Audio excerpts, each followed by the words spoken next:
안녕하세요, 탈미디입니다. 이번 시간엔 Part 1, Gate 2 두 번째 시간이 되겠습니다. 전번 시간에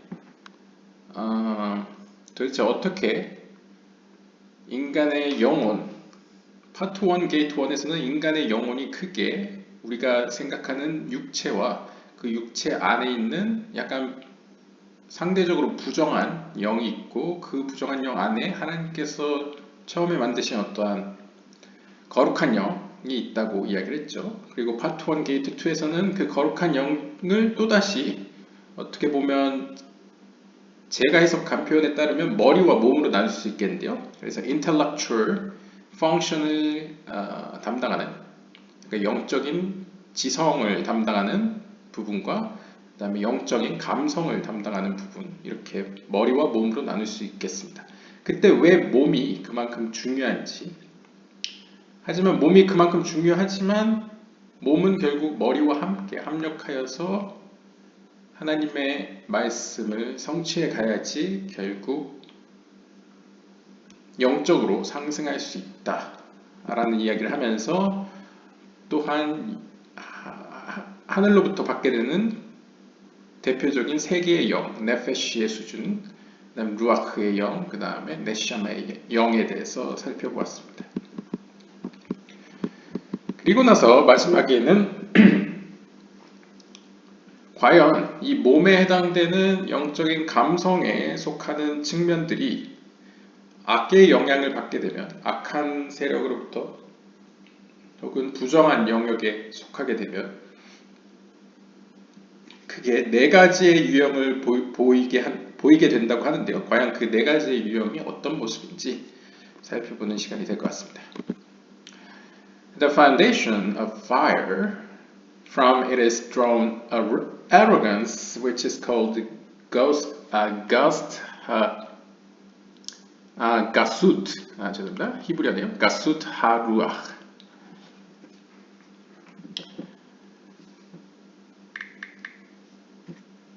네, 그래서 불의 속성에서 앞에서 이제 네 가지 세상을 이루는 네 가지 원소들, 그래서 흙, 불, 바람, 물 이 네 가지로 표현했었죠. 그랬을 때 과연 불의 속성에서 즉 하나님의 어떤 심판의 속성에서는 어떤 모습이 나타나는가, 악한 속성이 어떤 모습이 나타나는가 라는 것을 보도록 하겠습니다. 바로 이 불의 속성으로부터는 바로 오만함이 나타납니다. 이 오만함이라는 것은 어떤 의미에서 히브리어로는 가숫 하루아라고 불려지는데요. 즉 영어로 이렇게 풀이하면 어떤 루아 영에 부풀려진, 그러니까 오만함이라는 것이 어떤 의미에서 자신을 굉장히 부풀린 허세를 보이는 약간 그런 의미가 있기 때문에 이렇게 불려지기도 하고요. In being the lightest and highest of all the foundation.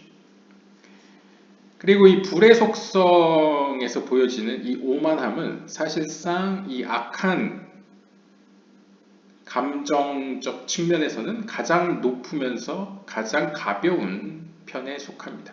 보통 이제 약간 영적인 세계를 표현할 때 카발라적 용어에서 이 가볍다라던가 높다라는 표현은 보통 빛에 가까운 것을 표현할 때 이야기를 합니다. 그러니까 영적인 빛, 즉 하나님 혹은 근원, 빛의 근원이 하나님으로부터 가까울수록 높다고 표현하고요. 물론 영적인 세계는 우리가 생각하는 어떤 공간적 개념이 아니기 때문에 높다라는 말보다는 사실 하나님과 더 가깝다, close라고 표현하는 게 더 맞겠죠, 사실상. 하지만 이제 우리가 이해하기 쉽게는 이제 높다라고 표현하고요. 높다라는 것은 상대적으로 어떤 욕구의 차원에서 생각해 보면 욕구가 덜하다는 걸 의미합니다. 그러니까 약간 쉽게 이해를 하면 하나님으로부터 가까울수록 그 빛으로 말미암아서 내가 받는 어떤 충족되는 욕구가 해소되는 욕구가 그만큼 많겠죠. 그렇게 되면 궁극적으로는 상대적으로 내 욕구의 정도가 이렇게 가볍다라고 표현할 수 있겠습니다. 예를 들면 부유한 사람이 갖는 어떤 삶에 대한 어떤 절절함과 가난한 사람이 갖는 어떤 삶에 대한 어떤 의미나 어떤 절절함이 좀 다르겠죠. 경중이. 그것처럼 약간 가볍다, 높을수록 가볍다라고 표현합니다. 그래서 이 첫 번째 불의 속성에서 비롯된 악한 감성적 측면은 바로 오만함인데, 이 오만함은 상대적으로 나머지 세 개보다는 가장 높고 가장 가볍다. 그러니까 그나마 악한 속성이긴 하지만 그나마 이 악한 세력 내에서는 가장 빛에 가까이 있다. 이렇게 보시면 되겠습니다. And included in it is anger. 그리고 이 오만함 속에는 이제 분노가 포함되어 있는데요. 그래서 분노 혹은 화가 이제 오만함과 같이 연결된다고 볼 수 있겠습니다. 그래서 전번 영상에 글에 보시면 이제 어떤 화와 분노하는 것과 오만함이 이렇게 비슷하게 표현됐었죠. 우상숭배랑 연결됐었죠. Since 그 이유는 it is because of arrogance that a man becomes angry when his will is not being done. 그 이유는 이러한 오만한 사람의 경우에는 쉽게 이해를 하면 자신이 뜻하던 바가 이루어지지 않으면 화를 내게 되죠. 분노하게 됩니다. 그래서 오만한 어떤 성향과 이 분노라는 것은 밀접한 연관이 있다. 그래서 분노가 오만함에 포함되어 있다라고 표현하고 있습니다. And if he were a shafal ruach, 그래서 이제 번역에 따르면 lowly of spirit, 어떤 영적으로 글쎄요, 뒤에 맥락에서 봐야 될 것 같은데 직역을 하면 영적으로 이렇게 추락된 상태, 이렇게 낮아진 상태에 처할 때는 he recognized his lacking, he would not at all become angry. 그러니까 영적으로 이렇게 다운되어 있는 의기소침해 있는 상태에서는 그는 자신의 부족함을 깨닫게 되면서 이러한 상황에서 그는 전혀 화를 내지 않게 됩니다. 그러니까 오히려 오만함이라는 것은 어떤 의미에서 어느 정도 풍족함이 있기 때문에 어느 정도 이 거만함, 오만함은 어떤 의미에서 자신의 어떤 상황 혹은 환경이 어느 정도 뒷받침해줘야 오만함이 있고, 그렇기 때문에 원하던 바가 이루어지지 않았을 때 화를 내게 되는 거죠. 왜냐하면 내가 좀만 뭔가 투자를 했다면, 뭔가 환경을 사용했다면, 여건을 이용했다면 이루어질 수 있었을 텐데 하면서 이제 자기 스스로한테나 아니면 중간 과정에 있는 누구한테나 뭔가를 대상으로 이제 분노를 냈겠죠. 하지만 영적으로도 이렇게 다운돼 있을 때는 자기 자신을 어떻게 보면 좋은 의미에서는 돌아볼 수 있는 때가 되면 자신의 부족함을 발견하고 화를 내지 않게 된다라고 표현합니다. It comes out that anger and arrogance are one trait. 그래서 결론적으로는 이 오만함과 분노는 결국 하나이다 라는 사실을 발견하게 됩니다. And their derivatives are three. 그리고 그들이 어떻게 나타나는 모양은 크게 세 가지로 정리해 볼 수 있겠는데요.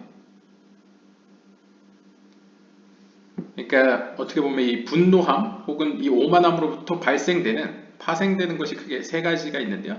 바로 카프다누스, 그래서 전번 영상에 카프단이라는 게 나왔죠. 그 카프단이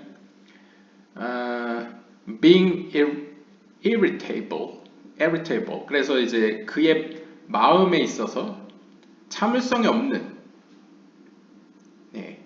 그러니까 좀 인내심이 없는 어떤 그런 성향이 나타나게 되고요. Because without the arrogance, 왜냐하면 만약 이러한 오만함이 없었다면 he would not be irritable in his heart, similar to what we explained for anger. 그러니까 이제 분노함과 마찬가지로 이 사람이 만약 오만한 성향이 없었다면 그는 자신의 마음 가운데 그렇게 조바심을 내지 않았을 겁니다. 그러니까 그러니까 인내심이 없는 이유는 이제 그럼 오만함이나 분노하는 성향 때문에 그렇다는 것이죠. 만약 그가 오만하지 않았다면 그렇게 인내심이 없진 않았을 거다. 뭐 그런 것이죠. Seeking power and honor to show off to others. 그리고 또 하나는 남들에게 보여주기 위해서 힘을 추구한다거나 명예를 추구하는 것도 여기서 비롯됩니다. 또한 hatred of others, 다른 이들을 증오하는 것도 여기서 비롯되는데요. Because, 왜냐하면 they are greater than him. 자신의 주변에 있는 다른 사람들이 자신보다 더 강하기 때문에, 더 뛰어나기 때문에 그들을 질투해서 증오하게 되는 것이죠. 그러니까 이것 역시 오만과 분노로부터 비롯됐다는 것이죠. 즉, 나는 어느 만큼의 사람이 되기를 원하는데, 남들이 나를 도와주기를 원하는데 나를 도와주지 않으니까 힘을 추구하고, 나를 돌아보지 않으니까 명예를 추구하고, 자신보다 더 높이 있는 사람들을 미워하고 증오하게 되는 것이죠. And this is also a branch of arrogance. 따라서 이러한 증오심 역시 오만함으로부터 비롯된 한 부류입니다. 결과입니다. The foundation of wind. 자, 그 다음으로 이제 불에서 비롯된 게 나왔죠. 그 다음에는 이제 바람의 속성에서 비롯된 걸 이야기하는데요. 그러니까 불은 일단 분노, 화, 어떤 오만함과 약간 연상이 되죠. 뜨거운 것과 약간 연관이 있었대요. 분노하면 빨간색으로 표현하지 않습니까? 얼굴이 빨개지면서. 이번에 이제 바람의 속성과 관련된 표현인데요. From it is drawn speech, which is called sikha betla. sikha betla가 이제 여기서 해석한 바에 따르면 useless chatter. 그러니까 아무런 의미 없는 헛된 말을 의미한다고 보시면 되겠습니다. 그러니까 sikha라는 건 이제 보통 이제 뭐 대화, communication, 그리고 이제 어떤 상호간의 어떤 터킹을 얘기하는데 헛된 이야기를 의미하는 거죠.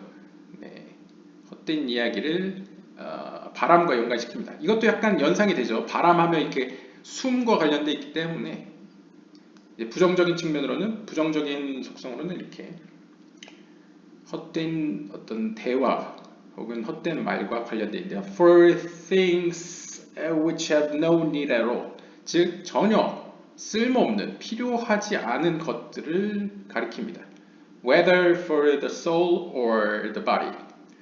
좀 더 구체적으로는 영적으로도 쓸모가 없고 육체적으로도 육적으로도 물질적으로도 사실상 의미가 없는 쓸모없는 어떤 것들을 통칭해서 의미 없는 쓸모없는 어떤 대화 혹은 쓸모없는 말이라고 표현합니다. And its derivatives are four. 그리고 여기서부터 파생되는 것은 4개가 있는데요. They are to speak flattery, lies, lashon hara, and to reveal his praises to others in order to become great in front of them. 이번에도 이제 짧게 다 이야기하는 것 같은데요. 첫 번째는 남들에게 아첨하는 것이고요. 이제 아첨을 하는 거죠. 그 다음에 두 번째는 거짓말을 하는 것. 그 다음에 세 번째는 라쇼하라, 그러니까 남에 대해서 헐뜯는 것. 그래서 이제 남에 대해서 이제 뒤에서 막 헐뜯는 negative speech를 라쇼하라라고 얘기를 하고요. 그 다음에 마지막으로는 남들 앞에서 자신을 높이려고, 자신을 높게, 굉장히 자신이 교양있고 잘난 사람으로 보이기 위해서 다른 사람을 칭찬하는 사람입니다. 좀 더 고차원적이죠. 네. 나는 품격 있는 사람이야 라는 걸 보여주기 위해서 남을 격려해주고 칭송하는 약간 그런 것들을 바로 이 바람의 속성인 헛된 말에서부터 비롯됩니다.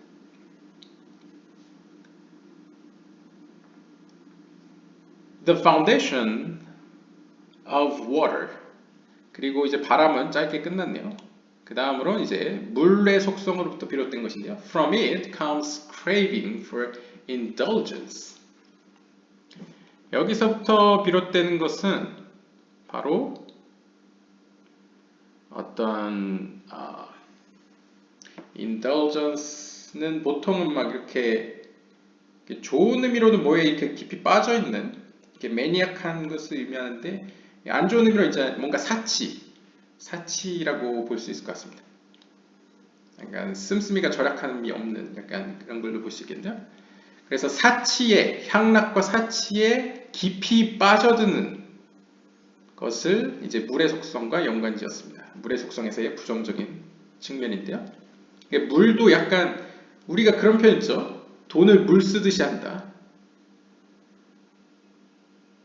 예, 그런 표현이 있던 것 같은데 아무튼 약간 이렇게 물과 약간 물질을 연관시켰을 때 약간 사치에 빠져드는 심한 어떤 그런 씀씀이와도 연관이 있을 것 같습니다.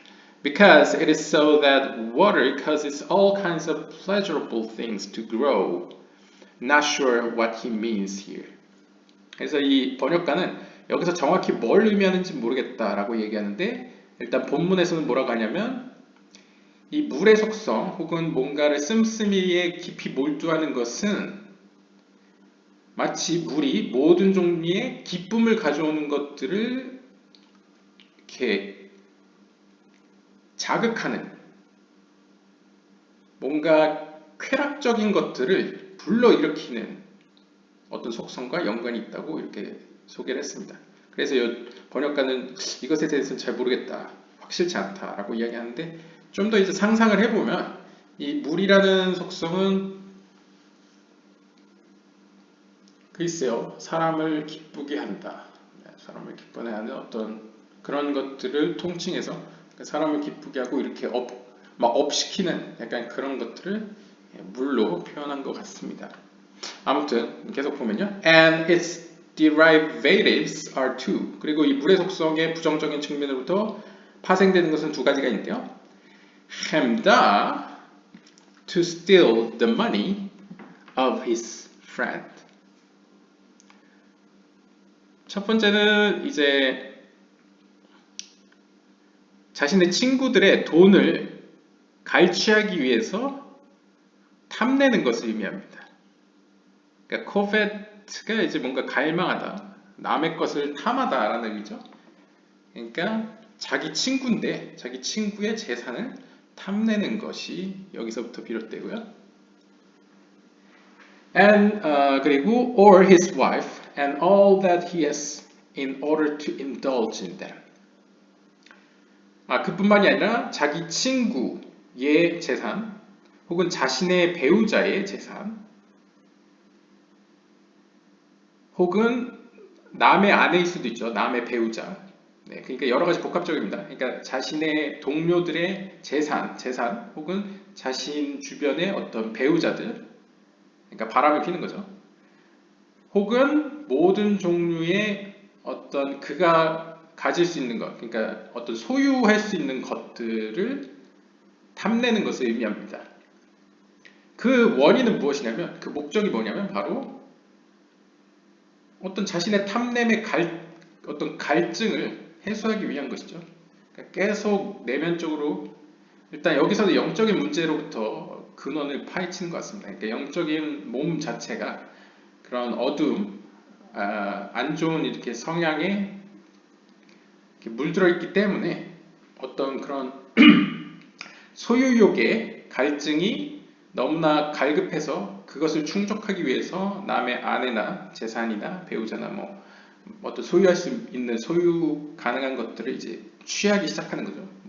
그러니까 갈취하거나 사들이거나 이제 모으는 거죠. 컬렉트하는 거죠. 그 다음에 두 번째 파생되는 것은 jealousy, 그러니까 질투입니다. He will be jealous of his friend who has a lot of money or the like in order to indulge in them. 이것 역시 그 안에 영적인 수준에서부터 벌써 뭔가에 대한 소유욕이 갈증을 일으키기 때문에 자기 주변의 친구들 가운데 재산을 많이 가지고 있는 친구가 있다면, 뭐 오늘날라면 뭐 집을 몇 채 갖고 있거나, 뭐 고급차를 갖고 있거나, 뭐 이런 경우에 그 친구를 향해서 질투를 품게 되는 것이죠. 질투하게 되는 것이 바로 이 물의 속성의 부정적인 측면으로부터 비롯되었습니다. 여기까지가 이제 물의 속성이고요. 마지막 이제 earth, 흙의 속성으로부터는 comes the trait of sadness in all its details. 구체적으로 모든 종류의 어떤 슬픔과 관련된 성향이 여기서부터 비롯됩니다. 아무래도 흙은 슬픔과 관련이 돼 있죠. 예를 들면 고대에 사람이 죽으면 옷을 찢고 머리를 풀어헤치고 흙을 뒤집어 쓰는 약간 행동을 합니다. 그러니까 흙이라는 것은 약간 사람의 죽음에 대한 어떤 슬픔, 어떤 약간 죽음과 가까운 어떤 인간의 어떤 글쎄요 실존적인 어떤 고통을 의미할 수 있을까요? 뭐 하여튼 뭔가 흙은 슬픔과 연관이 있는 모든 것을 의미한다는데요. And its derivatives are one. 여기서 파생되는 것은 하나인데요. Which is laziness in fulfilling the Torah and the mitzvot because of his sadness in attaining acquisitions in the vanities of this world, such as money, honor, approval, and so on, or on sufferings, isurim, troubles which comes on him. 왜 이 슬픔이 게으름 혹은 나태함과 연관이 있느냐? 왜 파생이 되느냐? 이 나태함이나 게으름은 정확히 이야기하면 하나님의 말씀을 연구하는 데 있어서 혹은 하나님의 말씀을 성취하는 데 있어서 그러니까 앞에서 이야기한 613개로 상징되는 계명을 성취하는 데 있어서 영적으로 성취해내는 데 있어서 그러니까 영적인 성장을 의미하는 거죠. 영적인 성장에 있어서 게으름을 의미합니다. 그래서 토라와 미tzvot이 둘 다 낫죠. 그럼 왜 이렇게 게으르고 나태해지느냐? Because of his sadness. 그의 슬픔 때문입니다. 그럼 왜 그 슬픔이 나타나느냐? 이 사람은 무언가 성취함에 있어서 이 세상의 허무함에 그러니까 이제 회의주의에 빠진 거죠. 첫 번째 케이스로는 어떤 물질에 대해서 명예에 대해서 그 밖에 사람들로부터 인정받는 것에 대해서 어떤 과거의 상처를 받았거나 아니면 회의감에 빠지는 사건을 겪었기 때문에 그러한 이유 때문에 게을러지거나 나태해진 거죠. 자신의 삶을 포기한다거나 자신의 몸을 뭐 마약에 그냥 바친다거나 마약에 자신의 몸을 내맡긴다거나 약간 이런 게으름과 이런 나태함이 바로 슬픔에서 비롯된다는 거죠. 혹은 이런 회의주의적인 어떤 성향 때문만이 아니라 suffering, 지금 당장 내 눈앞에 닥쳐있는 고통들 여기서 이제 괴로운 상황을 의미하겠죠. 예를 들면 뭐 찢어지게 어떤 나에게 닥친 가난함이 될 수도 있고 아니면 내전이 일어나서 뭐 전쟁 상황이 있을 수도 있고 아니면 뭐 가족의 뭐 질병으로 인해서 병으로 인해서 가족을 돌보는 데 있어서 뭐 여러 가지 어려움들 뭐 여러 가지 자신에게 닥친 어떤 그 고통스러운 상황들이 그에게 슬픔을 안겨주었고 그 슬픔으로 말미암아 영적인 성장에 있어서 게으름과 나태함을 일으켰다 라고 이제 설명합니다. And he's not happy with his portion in any matter. 그래서 이렇게 슬픔에 처해 있는 사람의 경우에는 즉 흙의 속성의 부정적인 측면에 있는 사람은 어떤 것에서도 행복을 느끼지 못합니다. Also 또한 전도서 4장 8절에 보면 Yet is there no end of all his labor, neither is his eye satisfied with riches. 하지만 그의 모든 수고에도 불구하고 그 수고에는 끝이 없으니 그의 눈에 만족스러운 것도 그의 눈에는 재산조차 혹은 부유함조차 눈에 보이지 않는다. 그러니까 만족스럽지 않다라고 이제 표현합니다. 그러니까 이런 흙의 속성에서 부정적인 측면을 가지고 있는 사람들은 자신이 아무리 수고를 해도 그 수고로부터 어떤 얻는 기쁨이 없다는 거죠. 그리고 아무리 재산을 축적하거나 부유함을 누리게 되어도 자신의 눈에는 차지 않는 그것이 행복을 전혀 주지 않는 약간 이런 모습을 그리고 있습니다. 그러면서 번역가는 여기서 한 가지 이제 첨언을 하는데요. Note, 알아두셔야 할 점은 The Sefer 하브릿 어떤 언약의 책이라고 이제 번역할 수 있는데 하브릿 언약의 책에서는 comment 이렇게 주석을 달고 있습니다. That all the bad character traits damage only their level. 모든 부정적인 특징들은 이 감성적인 차원에서요. 이 몸에 해당되는 영적으로 이제 부정적인 모든 특성들은 오직 그들의 수준에 맞는 차원에서만 데미지를 입힙니다.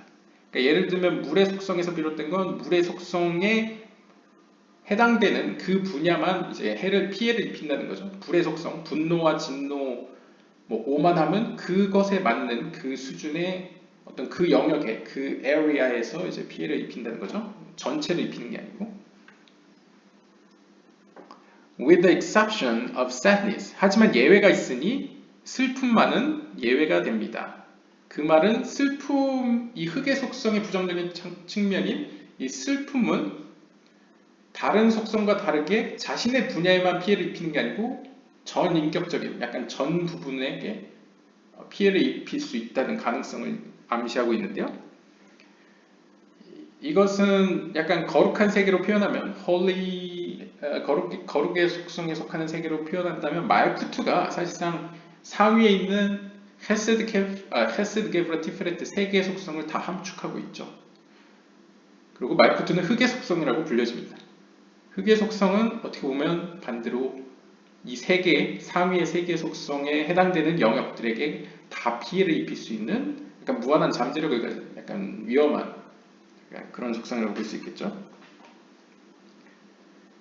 그리고 아마 이 슬픔의 속성으로부터 자살도 일어나는 것 같습니다. 아무래도 화를 낸다, 오만하다고 해서 자살까지 일어나는 건 아닌 것 같고요. 반대로 헛된 말을 한다고 자살로 이어지는 것도 같지 않고요.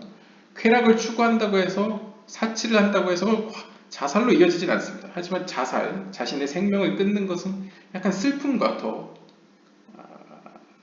관련이 있다고 볼 수 있듯이 뭔가 그 파급력, 영향력은 흙의 속성이 말쿠트로 대변되는 흙의 속성으로부터 더 데미지를 입게 된다라고 볼 수 있겠습니다. The foundation of earth. 이 흙의 속성이라는 것은 is the lowest and outermost of all the levels. Therefore, it is the body of everything. 제가 앞에서 얘기한 것처럼 흙의 속성은 말쿠트로 표현할 수 있습니다. 말쿠트가 마치 10개의 세피로에서 가장 낮고 가장 바깥 부분에 있듯이 이 흙의 속성은 가장 낮고 가장 바깥 부분에 위치한 영적인 수준입니다. 따라서 이 흙을 사실상 4가지의 속성 중에서는 이제 몸에 해당된다고 볼 수 있죠. 가장 바깥에 위치하니까요. 그래서 모든 것의 몸이라고도 불려집니다. So, 따라서 the corruption of earth, 이 흙의 속성이 타락하게 되면 흙의 속성에서 문제가 일어나면 which is sadness, 즉 슬픔이 그 안에 일어나면 여기서 슬픔은 좀 더 영적인 차원에서의 슬픔을 의미합니다. 약간 끝을 알 수 없는 어둠이라고 표현할 수 있는 약간 슬픔이죠. 이유를 알 수 없는 어떤 깊은 슬픔이 부정적으로 나타나게 되면 damages all the levels together. 자신이 속해 있는 흙의 속성뿐만 아니라 앞에서 나왔던 오만함과 분노로 대표되는 불의 속성과 어떤 쾌락과 사치를 의미하는 물의 속성과 그 다음에 헛된 언어, 헛된 말과 관련된 사람들을 속이고 막 이렇게 말로써 뭔가 험담하는 약간 그런 속성의 바람의 속성의 차원에 모두 부정적인 영향을 미친다. 피해를 입힌다 라고 표현합니다. So, 따라서 it's probably a good place to start. 따라서 반대로 이야기하면 좀 의역을 가미하면요. 반대로 얘기하면 아마도 이 흙의 속성이야말로 우리가 거룩한 길로 나아가는데 가장 첫걸음을 띄기 좋은 스타트 지점이 될 것입니다. 그러니까 흙의 속성만 어떻게 보면 말쿠트의 속성만 우리가 잘 토대를 다져놓으면 큰 피해를 입을 염려는 없다고 볼 수 있겠죠. We find, therefore, that the fathers of all bad mythos are for. 따라서 우리는 이와 같이 모든 부정적인 감정적 속성들의 뿌리가 되는 그 근원들이 되는 네 개의 성향들, 즉 흙불, 바람불 이 네 가지에 대해서 살펴보았습니다.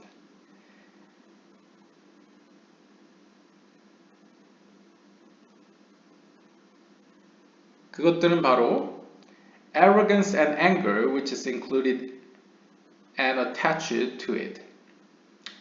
그리고 useless speech. 그래서 그것들은 이제 arrogance and anger, 오만함과 분노. 사실 이 두 개는 서로 포함되어 있는 거죠.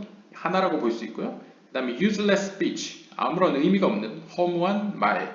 그 다음에 lust for indulgence, 그리고 어떤 자신의 어떤 끝없는 어떤 사치를 향한 갈망.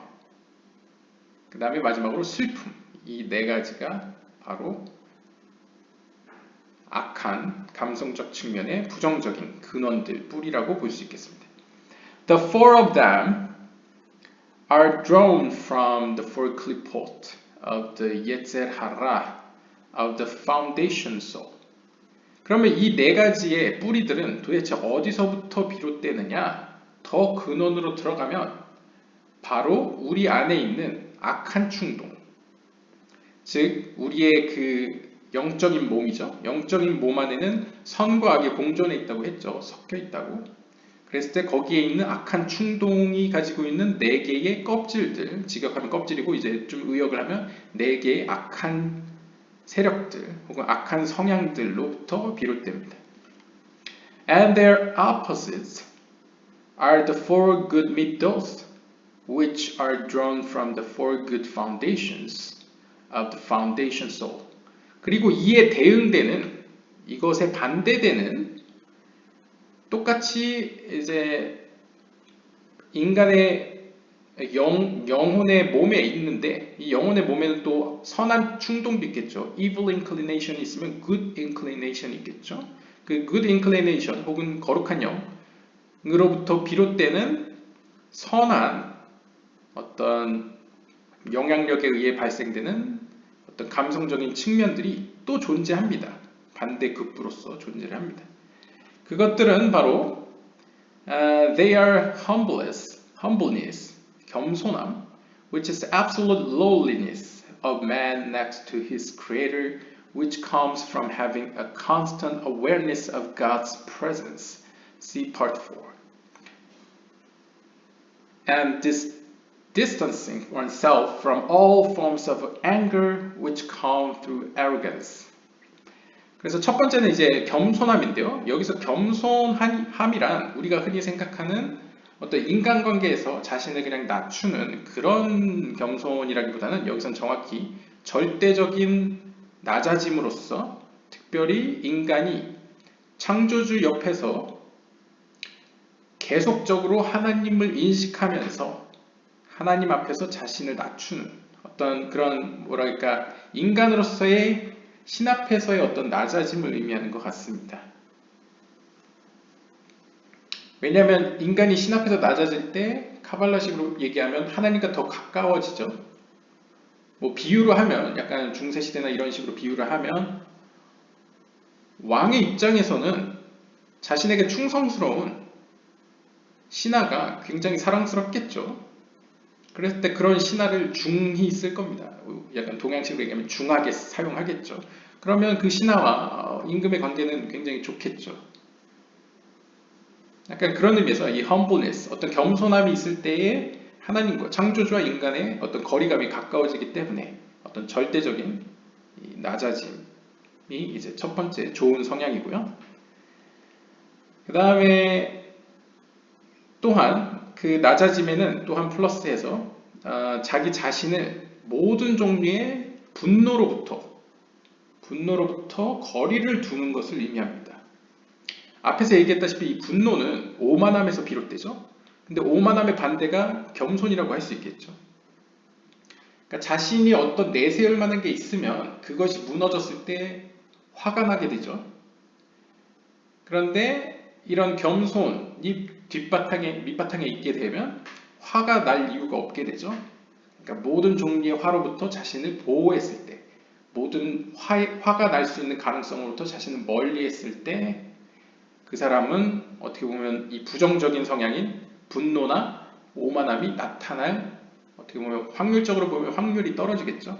그렇기 때문에 이건 좋은 성향으로 표현되고 있고요. 그 다음에 두 번째 좋은 선한 성향은 silence, 침묵입니다. 그러니까 지금 다 연결해서 보시면 humbleness는 앞에 나왔던 arrogance, 오만함과 anger, 분노와 대응이 됐죠. 대칭을 이루고 있습니다. 그리고 silence는 그 의미 없는 useless speech, 쓸모없는 뭐 거짓말도 포함되고 험담도 포함되고 뭐 남을 속이는 것도 포함되고 뭐 이런 여러 가지 헛된 말들이 이제 침묵과 대응이 되는 거죠. Like a mute, he should not open his mouth. 그래서 우리는 그래서 이제 뭐 어떤 성경 구절을 끄집어온 것 같습니다. 그래서 그는 마치 벙어리와 같이 입을 열어서는 안 된다 라고 이제 비유를 하면서 except 오직 예외가 있다면 토가 and mitzvot or what is necessary for maintenance of the body and also for honoring the public. 그래서 단순히 말을 하지 않는 것이 아니라 필요할 때만 말하는 것을 의미하는데요. 그럼 필요한 경우가 언제냐? 바로 성경, 하나님의 말씀에 대해 이야기를 한다거나 하나님의 계명에 대해 이야기를 한다거나, 왜냐하면 하나님의 계명과 말씀으로 말미암아 인간과 피조세계가 하나님께 가까워지죠. 그러니까 이런 것은 필요하기 때문에 이런 것은 말해야 된다라고 이야기를 하고, 또 what is necessary for maintenance, 그리고 몸을 지탱하기 위해서 필요한 것들. 그래서 여기서 몸이라는 것은 또 이중적인 의미죠. 물질적인 몸을 위해서도 말을 해야 되고 필요한 경우에는, 예를 들면 본인이 아프다고 하면 아프다고 표현을 해야죠. 그래야죠 병원도 가고 사람들의 도움도 받으니까요. 그리고 영적인 의미에서의 몸에서도 하나님께 아프다고 얘기를 해야죠. 그래야지 하나님으로부터 치유를 받거나 아니면 피조세계의 다른 무엇을 통해서 간접적으로 도움을 받을 수 있을 겁니다. 그런 어떤 의미의 어떤 자신의 영적이든 육적이든 어떤 몸을 유지하기 위해서 필요한 말은 해야 한다. 또한 어떤 대중들을 이렇게 honoring은 이제 직역을 하면 이제 뭔가 존경을 표하고 뭐 그럴 때 칭찬하다라는 의미로 보시는데, 일단 목적에 있어서는 대중을 이렇게 칭찬한다는 의미는 결국 마치 제사장이 이스라엘 백성들을 축복하듯이 사람들을 격려하고 하나님께로 더 갈 수 있도록, 하나님의 뜻을 찾아갈 수 있도록 북돋아주는 어떤 그런 의미를 갖고 있다고 볼 수 있겠습니다. 그런 필요한 말 외에는 입을 다물어야 된다 라고 해서 이제 두 번째는 silence, 침묵이 되고요. 그 다음에 세 번째는 and revulsion from all indulgences of the body which are beyond the necessary.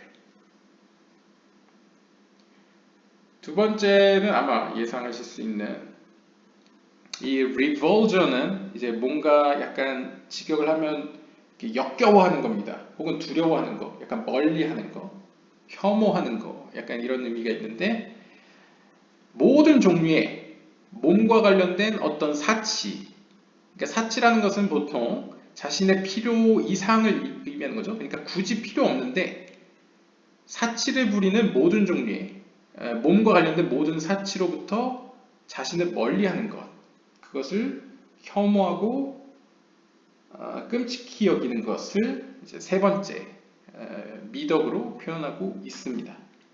여기서도 몸이 이중적 의미가 되겠죠. 예를 들면 육체적인 몸이라고 한다면 우리가 몸보다 더 필요한 거, 뭐 예를 들면 과식이 될 수 있겠죠.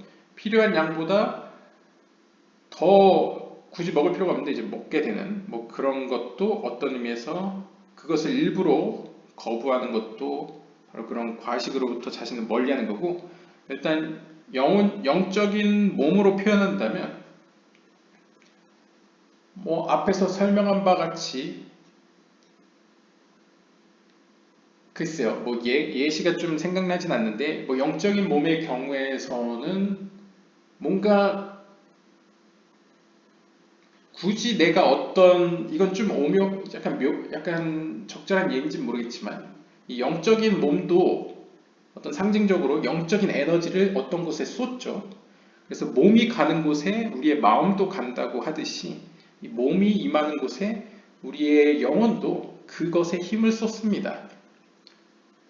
그런데 하나님이 원하지 않는 방향으로 힘을 쏟을 때 그것을 약간 아담의 범죄와 연관시키면 간음이라고 표현합니다.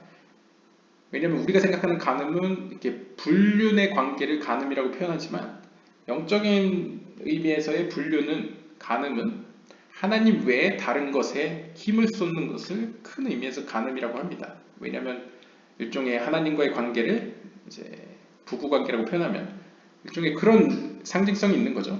호세아서의 이야기처럼요. 그랬을 때 자신의 에너지를 허무한 곳에, 하나님이 원하지 않는 곳에 쓰는 것도 일종의 사치라고 표현할 수 있겠죠. 과하게 그곳에 힘을 쏟는다. 그런 것도 이제 멀리하는 것이 어떻게 보면 이 세 번째 미덕이 되겠습니다. 그러니까 어떻게 보면 절제라고 할 수 있겠죠. 우리가 하는 단어로는요. 그리고 네 번째는 a constant simha. 히브리어에서 이제 simha는 즐거움이라는 뜻입니다. 기쁨. 근데 지속적인 기쁨, in his portion.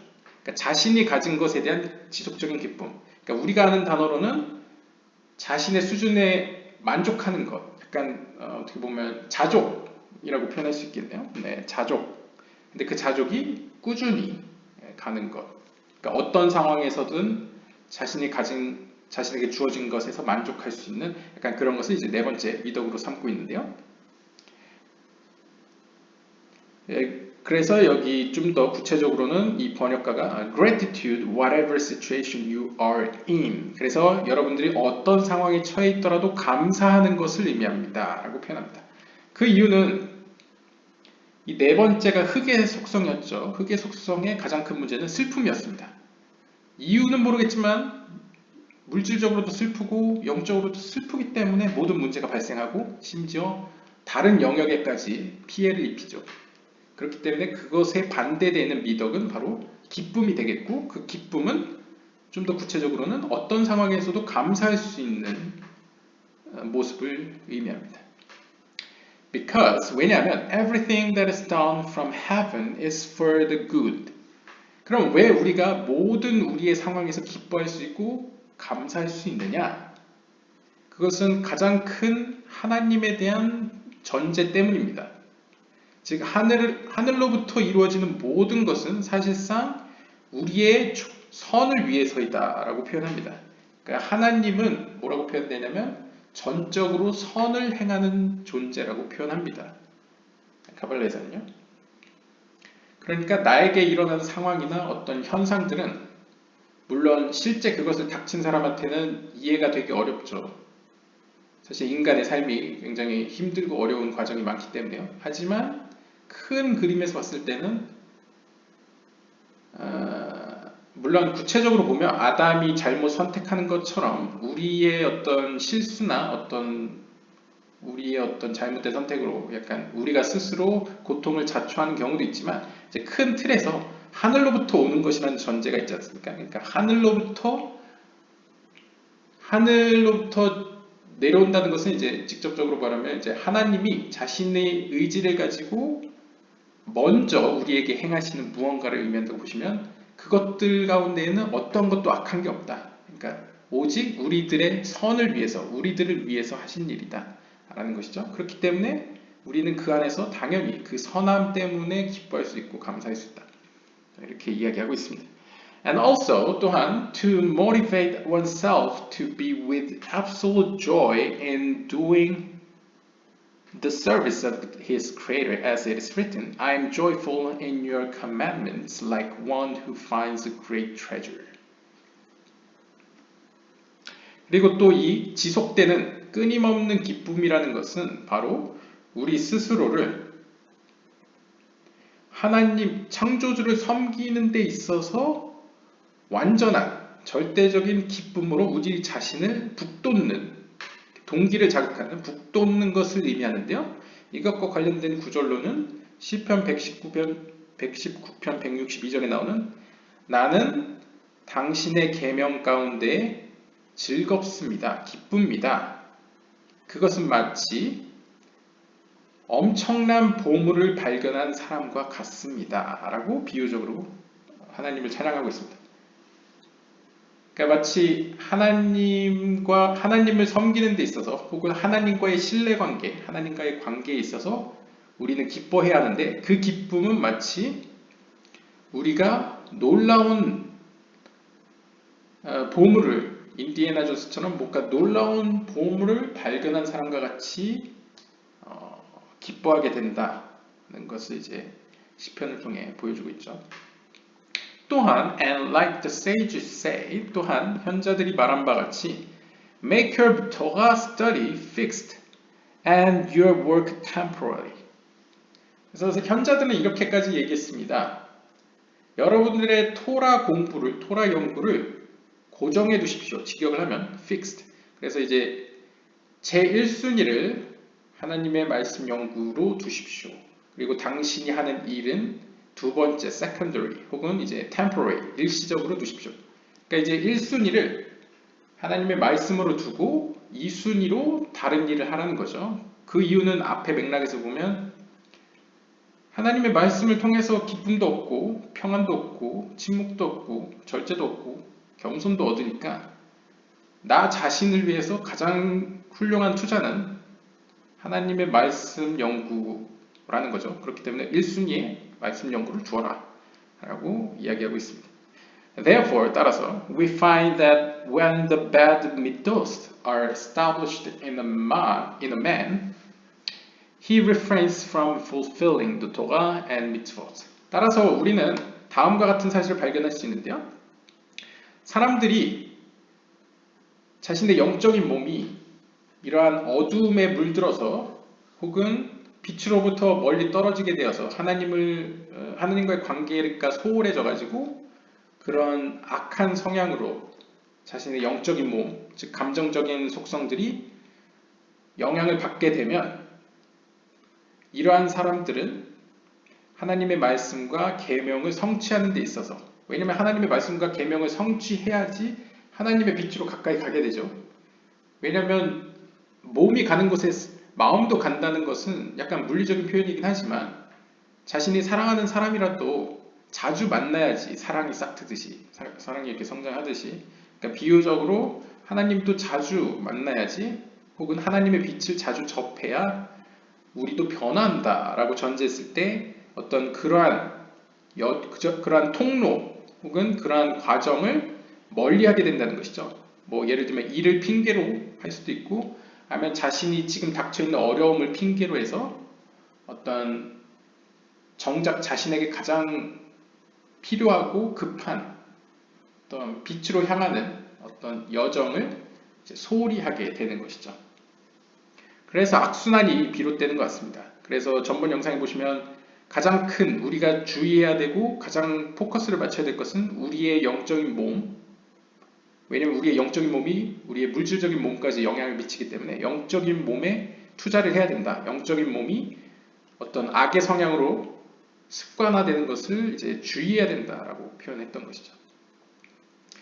And even if he does fulfill them, it won't be for the sake of heaven. And also with great effort and hassle. 그리고 이렇게 어떤 악한 성향으로 악한 성향이라는 건 우리가 생각하는 절대악은 좀 다릅니다. 카발라에서 악한 성향은 자기중심적인 성향을 의미합니다. 그런데 아이러니하게도 자기중심적인 성향을 갖게 되면 자연스럽게 우리가 생각하는 그런 악이 그걸 이용하게 됩니다. 그래서 악한 쪽으로 결과물을 생산하게 이끌어지죠.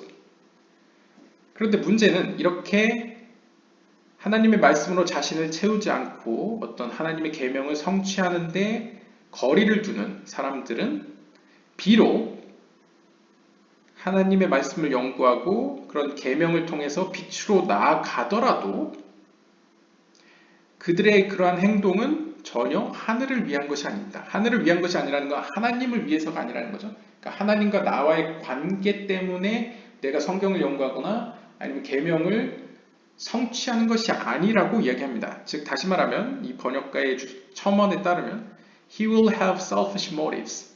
그들이 성경을 연구하고 계명을 성취하는 이유는 하나님을 위한 게 아니고 뭐 하나님의 나라를 위한 것도 아니고 자기 자신을 위한 동기로서 그 일을 한다는 것이죠.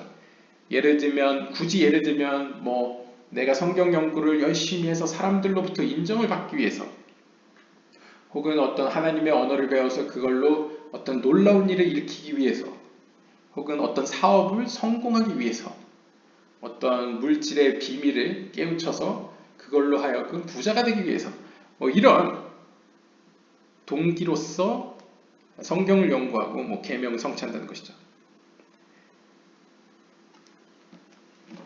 그런데 재밌는 사실은 이러한 어떻게 보면 상대적으로 하나님보단 자기 자신을 위하는 어떤 이러한 동기로서 성경을 연구하고 계명을 성취하는 사람들은 겉으로 보면 다른 사람들보다 훨씬 엄청난 노력으로서 그 일을 해냅니다.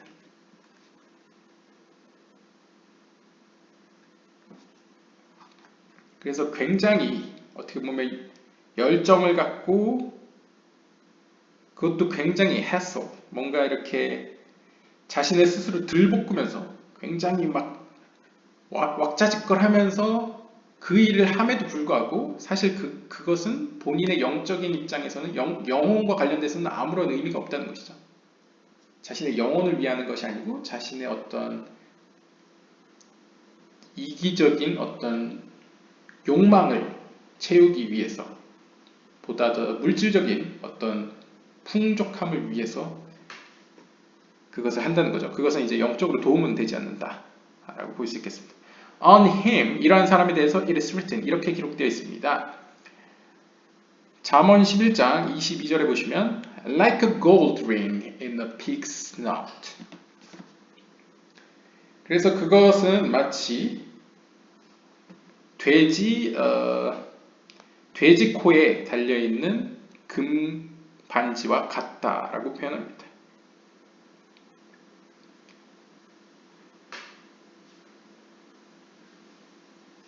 뭐 또 다른 비유로는 뭐 돼지목의 진주목걸이라는 표현과 같죠. 그러니까 하나님의 말씀이나 계명 자체는 굉장히 하나님의 하늘의 복물로서 귀한 것이지만 마치 황금 반지와도 같고 진주 목걸이와도 같지만 그것을 정작 사용하려고 하는 그 사람은 어떤 영적인 표현으로서 돼지나 어떤 개로 표현되는 것이죠. Because his impurity is still in him, 이렇게 그의 안에는 여전히 부정함이 존재하기 때문에 and he is clothed in the clipot, 그리고 그는 여전히 어떤 껍질, 즉 자기 주변을 둘러싸고 있는 이런 더러움 혹은 악한 세력으로 옷을 입고 있기 때문에 And also like our sages have said, 또한 우리의 현자들이 다음과 같이 말한 바 같이 If he merits, his toga will become an elixir of life. But if he doesn't merit, it will become a death portion. 그래서 이제 아마 탈무드 요마 75편에 보시면 현자들이 이렇게 이야기하죠. 만약 그가 하나님의 말씀과 계명으로부터 지혜와 생명의 빛을 얻기에 합당하다면 그 하나님의 말씀은 그에게 있어서 생명의 포션, 그러니까 생명의 엘릭서가 되겠지만 만약 그가 그것을 받기에 합당하지 않다면, 그가 영적인 그릇이 합당하지 않다면, 준비되지 않았다면 그 말씀과 계명은 오히려 그에게 독약이 될 것이다, 사약이 될 것이다 라고 또 표현했습니다. But if he empowers himself over his inclination and wages war with it and removes from himself the bad midoth through efforts and fulfills the Torah and mitzvot, he is called a tzaddik gamur, God-fearing, a mighty person who conquers his inclination. 하지만 혹여나 만약 그가 자기 자신을 좀 더 강화시켜 혹은 영적인 하나님의 도움을 받아 그가 가지고 있던 악한 여기서의 이제 그가 가지고 있는 악한 충동, 앞에 등장했던 그를 타락시킨 그 악한 충동과 전쟁을 일으키고 결국 마침내 그 자신을 그러한 악한 성향, 악한 감성적 측면으로부터 자신을 떼어낸다면, 분리해낸다면, 혹은 그곳으로부터 거리를 두는 데 성공을 한다면 하나님의 말씀과 계명은 결국 올바른 방향으로 그에게 임하게 되겠죠. 그에게 바르게 작동을 하겠죠. 그러면 그는 영적으로 완전한 의인이라고 불려지게 됩니다. 혹은 그는 하나님을 두려워하는 자라고 불려지게 되고 혹은 그는 위대한 사람, 강한 사람이라고 영적으로 불려지고 또한 그는 자신이 가지고 있는 충동을 이긴 자라고 불려집니다.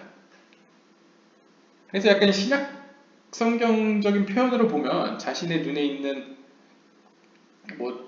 들보를 뺄 수 있는 사람은 어떻게 보면 남의 눈에 있는 가시도 뺄 수 있고 약간 어떤 의미에서 자기를 다스릴 수 있는 정도의 사람이면 남도 어떻게 보면 터치할 수 있는 식으로 표현이 되죠. 그러한 관점에서 자신이 가지고 있는 자기 안에 있는 어떤 악한 충동을 이겨낸 경험이 있는 사람은 그리고 이겨내고 하나님의 빛으로 갈 수 있는 방법을 알고 실제로 그걸 행한 사람은 영적으로 강한 사람이다. 하나님을 두려워하는 사람이다. 완전한 의인이다. 자신이 가지고 있는 악한 충동을 이긴 사람이다. 승리자다. 라고 불려질 수 있다는 것이죠. And when he habituates himself more and more on this until he removes from himself all the bad methods completely and his foundation soul is not tempted by them at all and he acquires the good methods until they become second nature and he does not need to fight with the evil inclination at all because his body and soul have become clean from all impurities of physicality. As it says by Moshe, remove your shoe from your foot, as mentioned in the book of Tikkunim.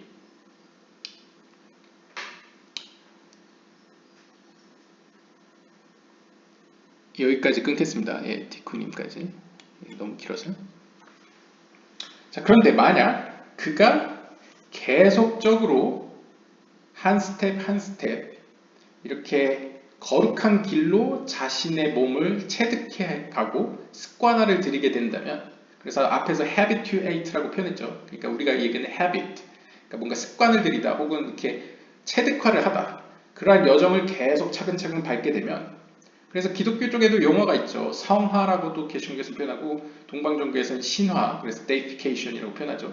그러한 과정을 쭉 걷게 되면 결국 그는 어떠한 의미에서 완전히 그러한 악한 감성적 측면으로부터 자신을 배제하게 되면서 그의 거룩한 영혼은 더 이상 그러한 악한 세력으로부터 시험을 받지 않고 도전을 받지 않게 되며 그래서 그는 궁극적으로 선한 감성적 측면, 이 선한 몸에 선한 영적인 몸을 얻게 되고 심지어 그는 더 나아가 그러한 선한 성향이 자신의 일종의 두 번째 본성이 되는 거죠. 그냥 무의식적으로 그냥 발휘가 되는 거죠. 발현이 되는 수준까지 된다면 더 이상 그는 자신 안에 있는 악한 충동과 싸울 필요가 없을 것입니다. 왜냐하면 그의 몸과 영혼은 하나로 모든 면에서 어떤 육체가 가지고 있는 부정으로부터 깨끗해졌기 때문입니다. 이와 관련되어서 하나님은 모세에게 이렇게 말씀하십니다. Remove your shoe from your foot. 너의 발에서 신을 벗으라 라고 표현합니다. 그래서 약간 고대 이스라엘을 보면 어떤 신을 벗거나 신에 있는 먼지를 털거나 이런 행동들이 어떻게 보면 어떤 더러움을 씻는 것과 연결이 되죠. 그래서 하나님께서 이곳은 거룩한 땅이니 너의 신을 벗으라 라는 이 구절을 신비적으로 해석을 하면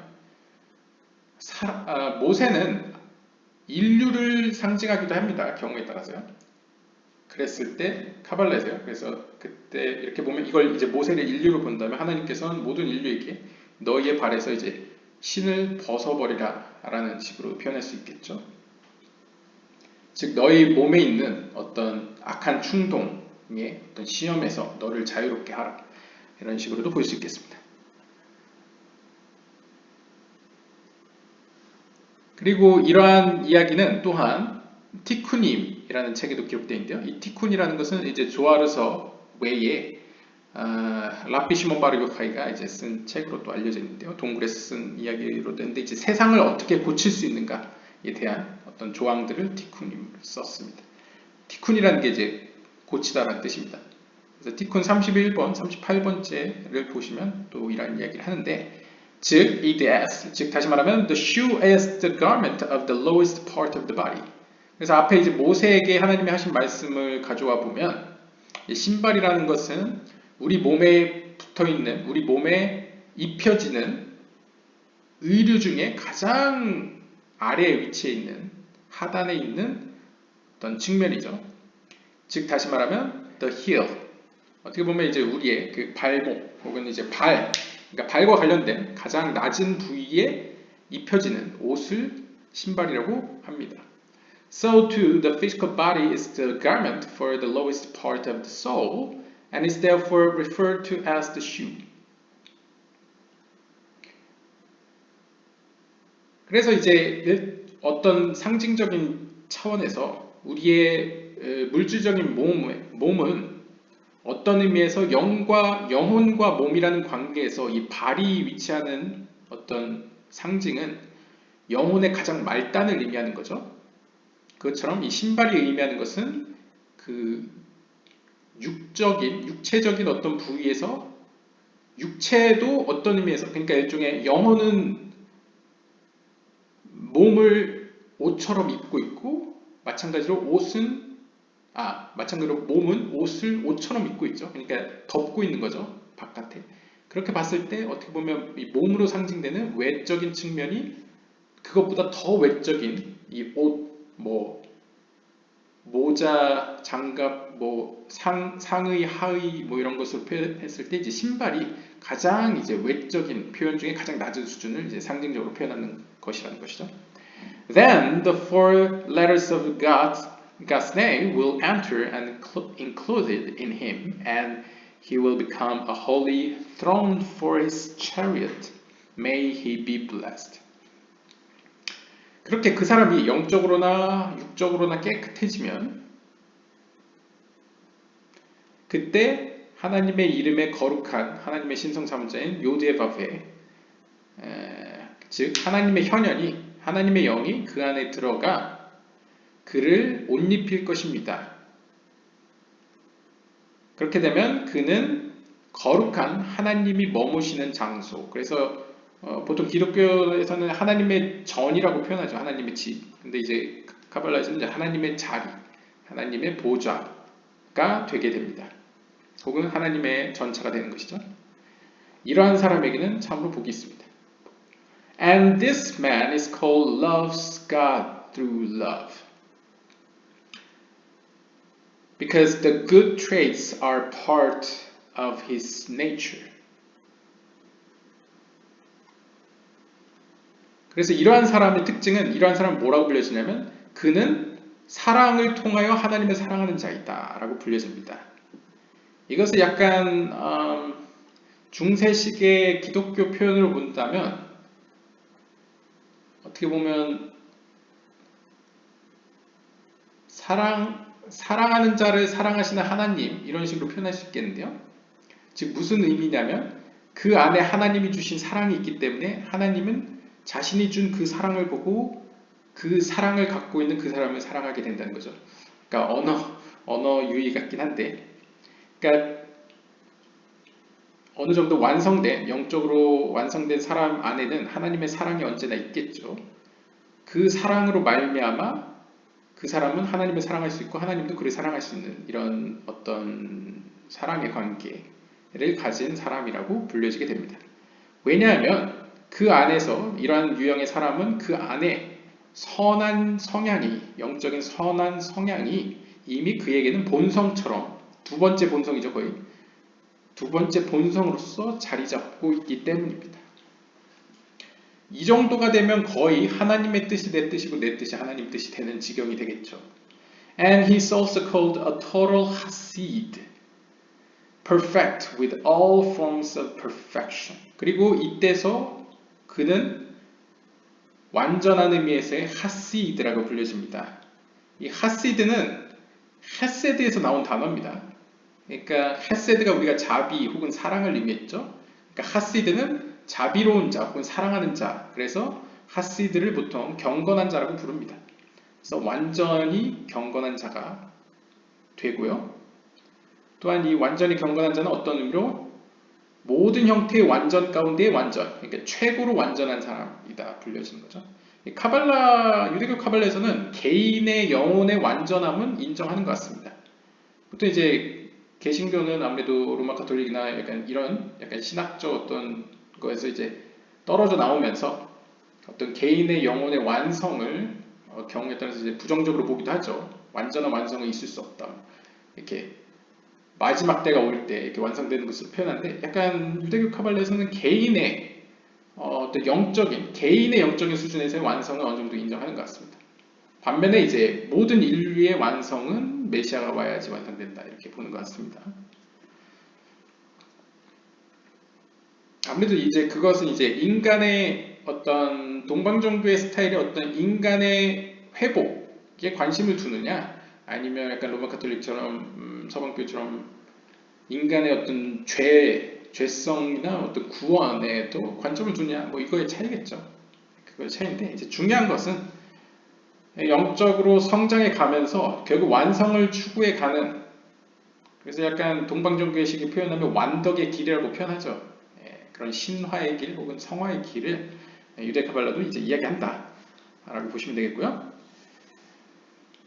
This apparently contradicts the Talmud that the greater one's spiritual level, the greater his Yetzer Hara.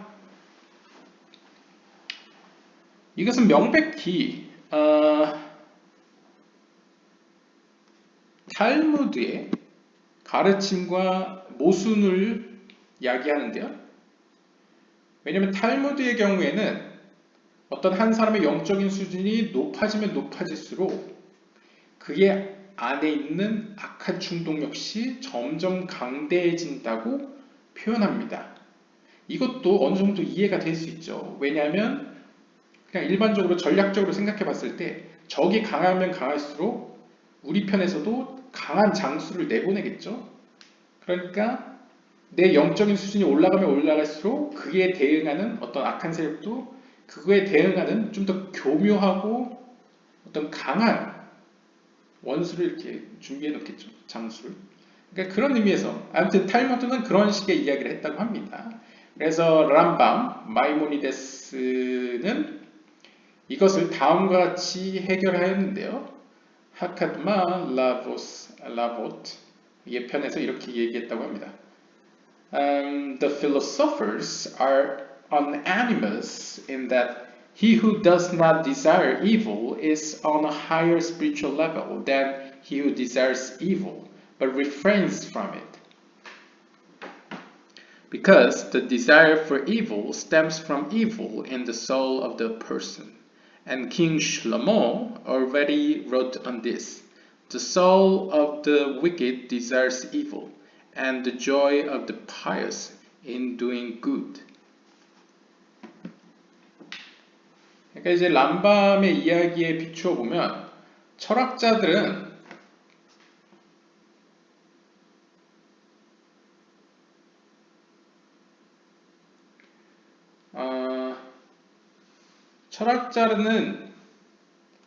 만장일치로 다음과 같은 이야기에 동의한다는 것이죠. 즉 악을 사모하지 않는 사람은, 그러니까 악을 갈망하지 않는 사람은 영적인 수준에서 악을 갈망하는 사람보다 더 높습니다. 왜냐하면 그 사람들은 he who desires evil but refrains from it. 그러니까 좀 더 그대로 해석을 하면요, 악을 전혀 갈망하지 않는 사람은 악을 갈망은 하지만 그것을 거부하는 사람보다 더 영적으로 높습니다. 그러니까 조금 다르죠. 이 전자는 그냥 악을 갈망하지 않는 겁니다. 그러니까 나는 관심이 없어요. 약간 이런 느낌이고, 뒤에 후자는 악을 갈망은 합니다. 하지만 구태여 그것을 거부하는 거죠. 그러니까 의식은 하지만 거부하는. 그렇게 봤을 때 둘 중에 누가 영적으로 더 높은 수준이냐? 바로 전자. 아예 관심이 없는, 추구하지 않는 사람이 더 영적으로 높다. 라고 모두가 동의를 합니다. 철학자들이. 그 이유는 because the desire for evil stems from evil. 왜냐하면 악을 추구하는 것은 결국 그 뿌리가 악에서부터 비롯되기 때문입니다. 즉 인간의 영혼에 있는 악에서 비롯된다는 거죠. 따라서 솔로몬 왕은 이미 이렇게 이야기했습니다. 잠언 21장 10절에 The soul of the wicked desires evil, and the joy of the pious in doing good. 즉 악한 자들의 영혼은 악을 추구하지만 경건한 자들의 기쁨은 어디에 있느냐? 선을 행하는 것에 있다 라고 표현하는 거죠. 그러니까 약간 앞에서 이야기한 것에 약간 통합할 수 있는 여지가 좀 보인다고 볼 수 있겠습니다. 예를 들면 앞에서 모순이 이야기했던 것은 탈무드에서는 아니 인간의 영혼의 수준이 높아질수록 그 안에 어둠도 더 커진다라고 얘기를 하죠. 그런데 이 카발라 학자들은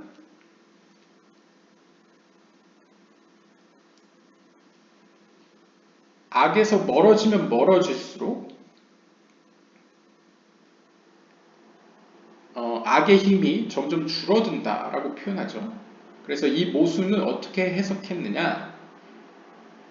중간에 여러 분류가 있다는 어떤 다양성을 간과한 것이라고 볼 수 있겠죠. 즉 다시 말하면 앞에서 카발라 학자들이 이야기하는 경건한 자 혹은 하시드라는 것은 결국 이 사람은 완전히 하나님의 품성을 자신의 것처럼 마치 자신의 것인 양 체득을 해버려가지고 죄를 질래야 질 수가 없는 사람이 된 것입니다. 그래서 아예 악한 것과 관련된 어떤 거에도 관심이 없는 거죠. 그런데 탈무드에서 이야기하는 것은 약간 그 사이에 있는, 그러니까 완전히 악한 자, 그러니까 하나님을 아예 모르고 하나님에 관심이 없는 사람, 그리고 완전한 경건한 자라고 할 수 있는 아예 악한 거에 관심도 생기지 않는 완전 하나님의 품성으로 체득화된 이런 사람들 사이에 있는 일반적인 범인들, 약간 일반적인 사람들을 탈무드에서는 얘기를 한 거죠. 그랬을 때 일반적으로는 자신의 영적인 수준이 높을수록 그에 상응해서 비례해서 어둠이 더 짙어지는, 악한 충동이 더 강렬해지는 것을 느낄 수 있습니다. 이것은 마치 굳이 예를 들면 어떤 사람이 마약을 하던 인생을 살다가 끊었다고 합시다. 그래서 마약을 하든 담배를 피건 술을 마시건 금단 증세라는 게 나타나죠. 그래서 금단 증세가 지속될수록 물론 아주 장기화되면 점점 그 욕구가 줄겠지만 단기적으로 보면 점점 오래 일수가 지날수록 그런 금단 증세가 점점 커집니다. 왜냐하면 자신의 몸은 이미 그것을 기억하기 때문이죠. 그런 것처럼 사람은 일반적으로 영적인 수준이 높아질수록, 즉 빛으로 향할수록 과거의 어둠에 있던 자신의 모습을 생각나게 하고 뭔가 그 어둠이 자신을 뒤따라온다는 것이죠. 하지만 그런 역경을 딛고 완전한 빛 속에서 자신이 누릴 수 있게 되는 수준이 되면, 즉 하나님의 속성으로 자신이 체득화가 되면 더 이상 이제 그런 어둠과는 이별을 하게 되는 것이죠.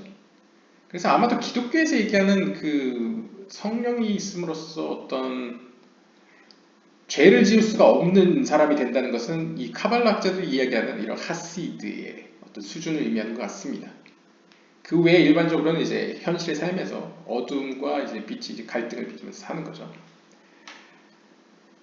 그래서 탈무드는 상대적으로 인간은 무엇인가, 인간의 본질은 무엇인가, 그러니까 첫 번째 본성에 더 관심을 두기 때문에 이렇게 이야기할 수 있는 것 같습니다. 하지만 카발라는 보다 영적인 세계에 관심을 두기 때문에 이러한 하나님의 품성이 결국 자신의, 인간은 사실 첫 번째 속성은 무조건 자기중심적이고 받으려는 속성인데 마치 하나님의 속성이 자신의 두 번째 천성인 것 마냥 체득화가 됐을 때, 하나님의 품성으로 자신이 옷 입혀졌을 때 어떤 의미에서 하나님처럼 자신도 그렇게 악의 어떤 어둠에 대해서 관심이 없고 그냥 어둠에게 마음이 끌리지 않는 약간 이런 사람이 된다는 것이죠. 그래서 이것이 마이모니데스의 어떤 설명에서 이제 약간의 그런 통합될 수 있는 여지가 보여진다고 볼 수 있겠습니다. On examining the words of these sages, 이렇게 현자들의 말을 쭉 살펴보면 it appears the opposite, 오히려 반대 측면이 나타나게 되는데요. That the higher one's spiritual level, the greater is his desire to sin. 즉, 앞에서 탈무드에서 얘기했듯이 어떤 사람의 영적인 수준이 올라가면 올라갈수록 그 안에 있는 어떤 악한 충동이 더 커진다는 것이죠. 죄를 짓고자 하는 충동이요. As the sages wrote explicitly, 특별히 현자들은 이렇게 기록하고 있습니다. Whoever is greater than his fellow, so too is his evil inclination greater.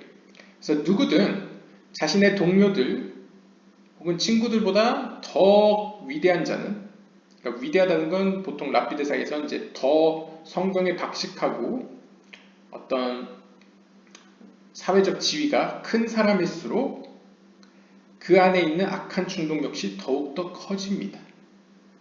And also they say, 또한 현자들은 이렇게 이야기합니다. And Rabbi Shimon ben Gamliel said, 시몬 벤 감리엘이 다음과 같이 이야기했는데요. A man should not say, I don't like milk and meat. I don't like to wear shatnez, arayos, and so on. Rather, he should say, I want but what can I do? My Father in heaven decreed on me. 그러니까 이제 시몬 벤 감리엘은 이렇게 얘기하는 거죠. 하나님을 아는 사람이라면 마땅히 이렇게 이야기하면 안 됩니다. 나 우유랑 고기 싫어. 그러니까 이제 우유랑 고기가 싫다는 건 뭐냐면 제가 전번 영상에서 말씀드렸다시피 전번 영상, 이번 영상 말씀드렸다시피 유대교의 율법에서는 고기와 우유를 같이 먹으면 안 됩니다. 그래서 유제품은 시간을 두고 먹거든요.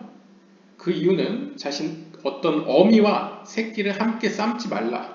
그러니까 어떤 의미로 이제 우유를 가지고 송아지 고기를 삶는 것은 이제 금지되어 있다는 것이죠.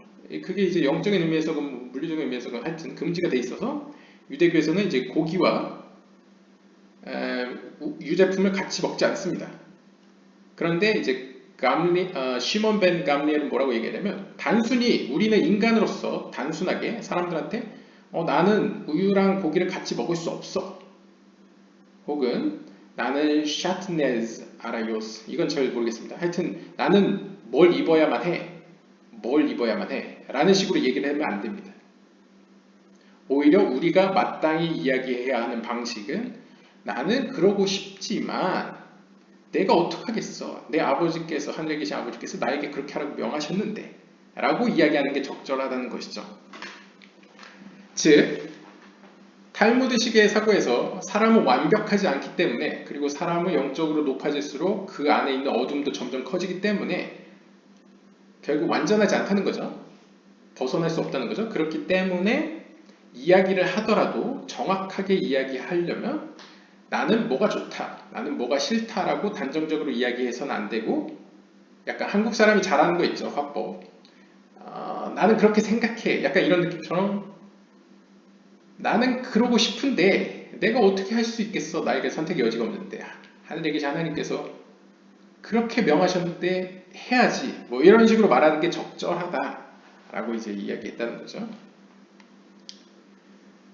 But 하지만 really there is no contradiction. 여기에는 아무런 모순점이 없습니다. Both are true.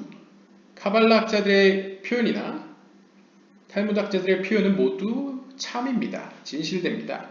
The evil the philosophers are referring to are those things which are well known to be evil, such as murder, theft, oppression, damaging others for nothing, disrespect of parents, and so on. 구체적으로 들여다보면 앞에서 철학자들이 언급했던 악이라는 것은 우리가 흔히 생각하는 그런 악을 의미합니다. 즉, 우리가 흔히 아는 악, 뭐 살인이라거나 절도라거나 사람을 압제하는 것이라거나 아니면 다른 사람을 아무런 이유 없이 해친다거나 아니면 부모에게 욕을 보인다거나 이런 모든 것이 이제 보통 철학자들이 이야기하는 악이라는 것이죠. 그러니까 약간 윤리적 악인 거죠. 윤리적. 인간이 인식하는 인간 중심의 어떤 윤리적 악, 인간이 정한 사회적 악이라고 볼 수 있겠고요. There are things which the sages wrote. If the Torah did not write them, it would have been fitting to write them. They are mitzvot of the intellect. It as one can figure out on his own that these things are wrong. And certainly one whose soul desires these things is deficient and on a lower level than one who does not desire these things at all. 네, 여기까지 끝내면요. 자, 그러면 이제 현자들이 기록하고 있는 이것들은 무엇이냐면 다음과 같다는 거죠. 만약 하나님의 말씀인 토라가 그것에 대해 기록하고 있지 않았다면 it would have been fitting to write down. 그것은 오히려 쓰여지는 것이 더 마땅했을 것이다. 즉, 그것들은 어떤 지성의 어떤 intellect, 어떤 지성의 계명들입니다. 즉, 다시 말하면 one can figure out on his own that these things are wrong.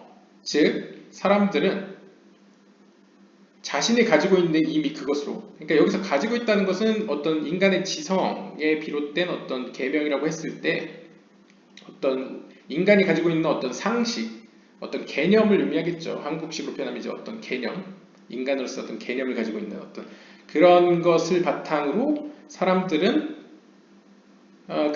이것들이 잘못됐다는 것을 이제 알아차릴 것입니다.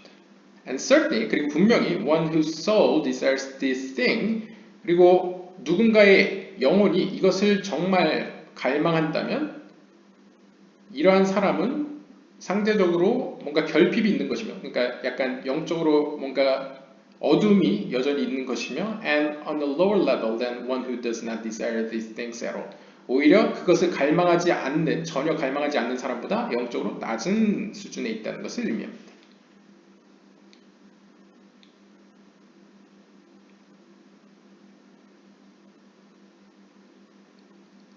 But 하지만 that which the sages say. 하지만 현자들이 말하는 바는 다음과 같습니다.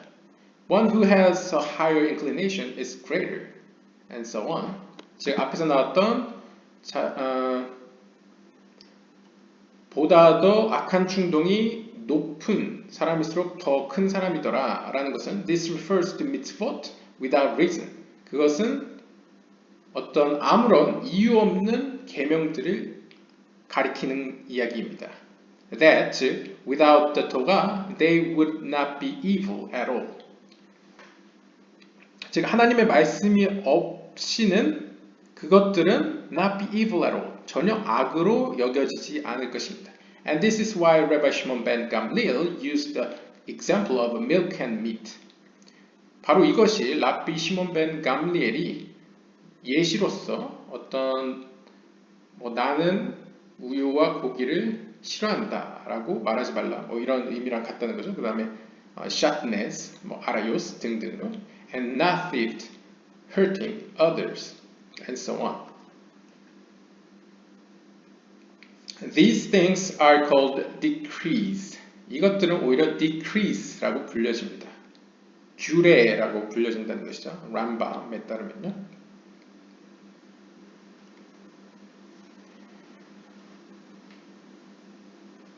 그러면 잠깐만요. 여기서 그러면 이제 끊고 다시 한번 살펴보면요.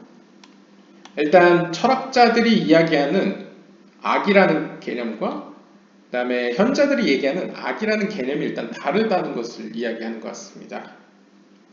아까 철학자들 이야기로 보면요. 철학자들이 공통적으로 인정하는 것은 악을 추구하지 않는 사람은 영적으로 더 높다는 것이죠. 악을 추구하지만 그것을 거부하는 사람보다요. 그거는 일반적으로 맞는 얘기죠. 근데 이 철학자들이 이야기하는 이 악이라는 것은 우리가 흔히 생각하는 사회적, 윤리적 악, 살인이나 간음이나 이유 없는 폭행이나 아니면 약자를 억압하고 이런 모든 우리가 생각하는 오늘날에도 문제가 되고 이슈화되는 그런 모든 범죄에 관련된 어떤 사건들을 이제 악이라고 표현한 겁니다. 그랬을 때는 그 악에 관심을 쏟지 않는 사람은 사실상 영적으로 더 높다고 표현할 수 있겠죠. 그러니까 다시 말하면 영적인 수준과 그러한 악함과는 반비례된다고 표현할 수 있겠습니다.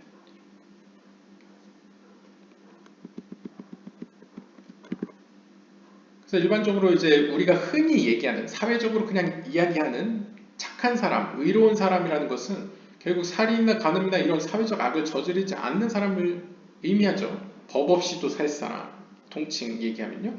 그런 사람들은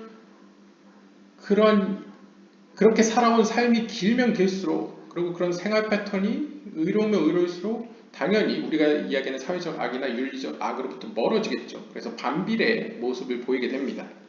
하지만 현자들이 이야기하는 악이라는 것은 좀 더 약간 종교적인 의미에서 하나님의 말씀을 통해서 죄로 규정된 것을 의미하는 것이죠. 그것은 어떻게 보면 아무런 이유가 없습니다. 그러니까 우리가 생각하는 어떤 윤리적, 어떤 논리적 이유가 없이 그냥 하나님이 그렇다 얘기했기 때문에 그것을 하면 죄가 되고 혹은 하나님이 그렇지 않다 했기 때문에 그렇지 않으면 죄가 안 되는 걸 의미합니다. 그러니까 여기서는 좀 유대교니까 아무래도 유대교적으로 해석을 했습니다. without reason. 그래서 아무런 이유 없이 하나님께서 그냥 명령한 decree. 그래서 decree라는 게 이제 왕이 칙령을 내리는 거죠. 칙령을 내리면 그것은 불변하는 법이 됩니다. 그러니까 아무런 그것은 이제 우리가 이해할 필요가 없는 그냥 지키면 되는 그런 법을 의미하는 것이죠. 약간 민주적인 법이랑 다르죠. 왕이 이렇게 명령해서 그냥 지켜야 되는 어떤 것을 의미합니다. 근데 여기서는 이제 유대인이 아닌 우리 입장에서는 약간 이해하기 어려울 수도 있죠. 근데 이것을 613개 계명과 같이 확장해서 해석을 해본다면 결국 현자들이 이야기하는 이 악이라는 개념은 결국 하나님을 기준으로 정해진다라고 보시면 됩니다. 가령 예를 들면 사울왕 같은 경우에도 제사장이 행할 수 있는 권한을 자신이 위반해버렸죠. 그래서 사무엘로부터 지탄을 받았습니다. 그런데 다윗은 자신의 부하들과 함께 성전에 있는 빵을 먹었지만 지탄을 받지 않았습니다. 도대체 그 둘의 누가 잘못됐고 누가 괜찮은지 누가 정합니까? 어떻게 보면 단순하게 생각하면 신의 의지가 기준입니다. 신의 뜻이죠. 하나님 뜻.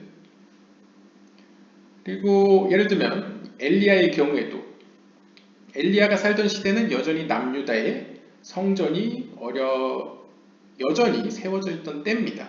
그러면 우리가 남유다 사람들의 입장에서 엘리야의 행동을 보게 되면 문제가 생겨납니다. 엘리야는 분명히 하나님의 사람이긴 하지만 성전 외에서 우리가 흔히 얘기하는 산당을 짓듯이 제단을 쌓고 거기서 하나님께 기도를 해서 제사를 드리죠. 종교적 교리로 보면 물론 그런 성전 중심적인 어떤 풍토가 뭐 후대에 만들어졌다라고 보는 학자도 있지만 그냥 일반적으로 그 당시에도 만약 있었다고 한다면 엘리야의 행동은 굉장히 신성모독적인 성전을 무시하는 행동이라고도 볼 수 있겠습니다. 그럼에도 불구하고 엘리야는 하나님으로부터 지탄도 받지 않고 오히려 하나님께서 직접 하늘에서 불까지 내려주시죠. 그러니까 오히려 격려하고 부추깁니다. 이러한 어떤 판단의 기준이 무엇일까요? 라는 것이 이 악의 기준이라는 거죠. 그러니까 결국 현자들이 얘기하는 악이라는 기준은 하나님의 뜻에 기초합니다. 그래서 우리가 생각하기에는 왜 그게 악일까? 아니면 왜 그게 선일까? 판단할 수 있는 어떤 기초가 없다는 거죠. 흔히 얘기할 때. 물론 하나님께서도 살인이나 간음 이런 걸 싫어하시겠죠. 하지만 이 사회는 더욱더 복잡하기 때문에 왜 이런 케이스에서는 하나님께서 저걸 원하시는데 왜 다른 케이스에서는 전과 다르게 다른 걸 원하실까? 뭐 이런 이 선악의 기준이 더 복잡하다는 것이죠. 그래서 그것은 오히려 이유가 없다라고 표현하는 게 더 옳기 때문에 랍비들은 영적으로 더 상승하면 상승할수록 영적으로 더 성장하면 할수록 그 안에 어두움, 즉 그 영적인 성장만큼 그 권리만큼 그에게 부여되는 의무 혹은 책임도 비례한다 라는 의미로 해석한 것으로 볼 수 있겠습니다. 그런 의미에서 약간 악이라는 개념이 달라서 그렇다라고 해석을 하고요. Note 여기서 이제 번역자가 이제 첨언을 하는데요. 여기서 알아야 될 점은 The rest of Part 1 deals mostly with the details of the general principles mentioned above. 이 번역가가 여기서 파트 1 게이트 2까지는 번역을 했는데 이후에 3, 4, 5는 번역을 안 했습니다. 그래서 저희가 다음 영상에서는 파트 1 게이트 6를 보게 되는데요. 이 6가 파트 1 마지막 게이트입니다.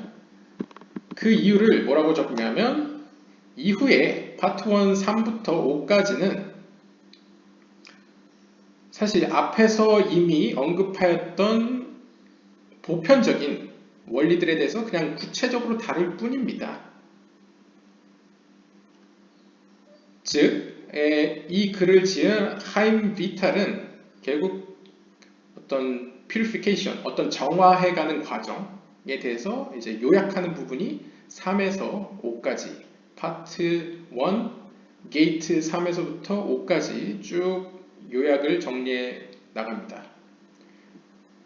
그래서 그것들을 이렇게 아주 짧게 그냥 몇 문장으로 이제 정리하고 그냥 넘어가려는데요. 예를 들면 이제 첫 번째는 하임 비탈은 이 게이트 3에서 게이트 3에서 이제 게이트 5까지에 걸쳐서 to acquire the good mythos and the foundation soul until second nature. 그래서 결국 우리는 하나님의 속성, 거룩한 세계의 그 감성적 속성들, 하나님의 자비하심, 즉 우리한테 있어서는 이런 거죠. 겸손함, 아니면 침묵, 혹은 어떤 절제, 그 다음에 기쁨, 이러한 어떤 속성들이 마치 우리의 두 번째 천성인 것처럼, 두 번째 본성인 것처럼 될 때까지 우리의 영혼을 어떤 선한 쪽으로 길들여야 된다. 선한 쪽에 익숙하게 습관화를 들여야 된다. 이렇게 체득을 시켜야 된다. 라고 이야기를 하고요. 두 번째는 to turn away from evil. The 365 negative commandments is the intellectual soul. 특별히 악으로부터 우리를 멀리해야 된다. 그러니까 우리 자신을 악으로부터 멀리해야 된다라고 이야기하는데요. 이 멀리한다는 차원은 이제 613개 계명 중에 365개의 부정적인 계명과 연관이 있죠. 즉 어떤 우리의 영적인 머리에 위치해서 좀 더 우리의 의지와 어떤 사상, 생각의 차원에서 그런 어떤 하나님의 뜻에서 벗어나는 어둠에 대한 어떤 회피 혹은 부정의 어떤 태도를 가져야 된다. 그 이유는 in order to unblock the 365 spiritual arteries and allow the spiritual life force to flow to the 248 spiritual limbs. 그 이유는 어떤 의미에서 이제 상징적으로 어떤 의미에서 이 365개의 영적인 정맥들로 동맥인가요? 하여튼 혈관들로 막히지 않게 하기 위해서. 그러니까 첫 번째 영상, 두 번째 영상인가 거기서 보시면 인간의 몸이 여러 가지 혈관과 근육들과 어떤 피부 조직들로 구성되어 있듯이 림프관도 있고요. 마찬가지로 영적인 우리의 몸도 여러 가지 613개의 어떤 여러 가지 파트들로 구성되어 있다고 표현했는데요. 이제 365개의 부정적인 계명은 우리의 근육 그리고 혈관으로 비유되기 때문에 우리의 그런 혈관이 막히지 않도록 하기 위해서, 그러니까 영적인 통로, 어떤 하나님과의 관계를 맺는 통로가 막히지 않도록 하기 위해서, 약간 기도하시는 분들 표현으로 하면 기도의 통로겠죠. 기도의 통로가 막히지 않도록 하기 위해서. 또한 긍정적인 계명으로서는 248개의 영적인 우리의 몸의 조직들이 원활하게 우리의 생명의 에너지, 영적인 생명의 에너지가 돌 수 있도록, 순환할 수 있도록, 혈액순환이 원활히 되도록 하기 위해서 우리는 어떤 생각과 의지의 차원에서 악으로부터 멀리 해야 된다라고 이제 이야기를 하고요. 그 다음에 세 번째는 to fulfill the 248 positive commandments which are called to do good, to bring down the scriptural energy to the 248 spiritual limbs. Once a person completes this, he is capable of being, 이것도 오타네요. capable of being a receptacle for receiving the spiritual energy. 가장 기초적이죠. 앞에서 248개의 긍정적인 계명들은 긍정적이라는 의미가 뭐뭐 해라 라는 계명입니다. 그래서 248개의 계명이 상징하는 것은 우리의 몸으로 따지면 혈관이 아니고 이제 모든 몸의 이런 기관들이죠. 그리고 또한 이게 긍정적인 계명이라는 차원에서 우리가 적극적으로 하나님께로 가까이 가는, 하나님의 빛으로 가까이 나아가는 어떤 제스처를 의미합니다. 그렇게 되면 빛으로 나아갈수록 우리는 영적인 에너지를 더 많이 받게 되겠죠.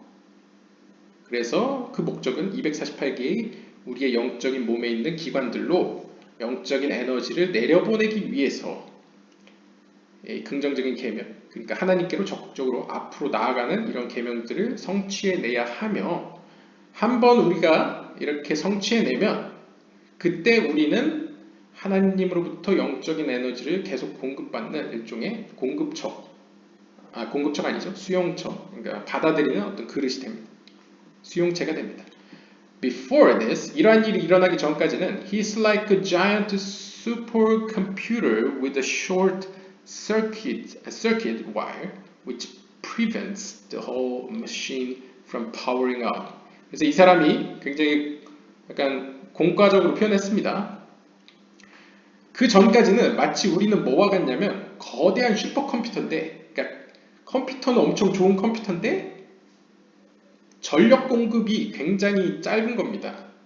그러니까 용량이 적은, 전기를 굉장히 조금 받아들이는, 그러니까 에너지를 받는 입구가 굉장히 인풋이 굉장히 약한 거죠.